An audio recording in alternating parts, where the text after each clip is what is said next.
Continuing with the book Charlotte's Web, this is chapter 6, Summer Days. The early summer days on a farm are the happiest and fairest days of the year. Lilacs bloom and make the air sweet and then fade. Blossoms come with the lilacs, and the bees visit around among the apple trees. The days grow warm and soft. School ends, and children have time to play and to fish for trout in the brook. Avery often brought a trout home in his pocket, warm and stiff, and ready to be fried for supper. Now that school was over, Fern visited the barn almost every day to sit quietly on her stool. The animals treated her as an equal. The sheep lay calmly at her feet. Around the 1st of July, the work horses were hitched to the mowing machine, and Mr. Zuckerman climbed into the seat and drove into the field. All morning you could hear the rattle of the machines as it went round and round, while the tall grass fell down behind the cutter bar in long green swatches. Next day, if there was no thunder shower, all hands would help rake and pitch and load, and the hay would be hauled to the barn in the high hay wagon, with Fern and Avery riding at the top of the load. Then the hay would be hoisted, sweet and warm, into the big loft, and the whole barn seemed like a wonderful bed of timothy and clover. It was fine to jump in and perfect to hide in, and sometimes Avery would find a little grass snake in the hay and would add it to the other things in his pocket.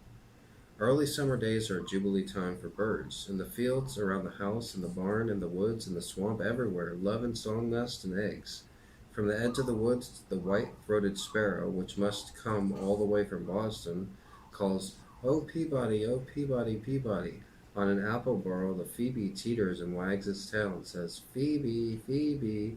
The song sparrow, who knows how brief and lovely life is, says, "Sweet, sweet, sweet interlude, sweet, sweet, sweet interlude." If you enter the barn, the swallows swoop down from the nest and scold. "Cheeky, cheeky," they say. In early summer, there are plenty of things for a child to eat and drink and suck and chew. Dandelion stems are full of milk. Clover heads are loaded with nectar.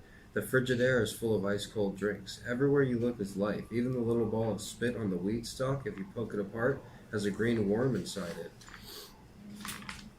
And the underside of the leaf of the potato vine are the bright orange eggs of the potato bug. Oh, I like seeing this. It was on a day in early summer that the goose eggs hatched. This was an important event in the barn cellar. Fern was there, sitting on her stool when it happened. Except for the goose herself, Charlotte was the first to know that the goslings had at last arrived. The goose knew a day in advance that they were coming. She could hear their weak voices calling from inside the egg. She knew that they were in a desperately cramped position inside the shell and were anxious to break through and get out. So she sat quiet still and talked less than usual. When the first gosling poked its green-gray head through the goose's feathers and looked around, Charlotte spied it and made the announcement. "I am sure," she said, "that every one of us here will be gratified to learn that after 4 weeks of unremitting effort and patience on the part of our friend the goose, she now has something to show for it. The goslings have arrived. May I offer my sincere congratulations." That's a very smart spider. "Thank you, thank you, thank you," said the goose, nodding and bowing shamelessly. "Thank you," said the gander. "Congratulations," shouted Wilbur. "How many goslings are there? I can only see one."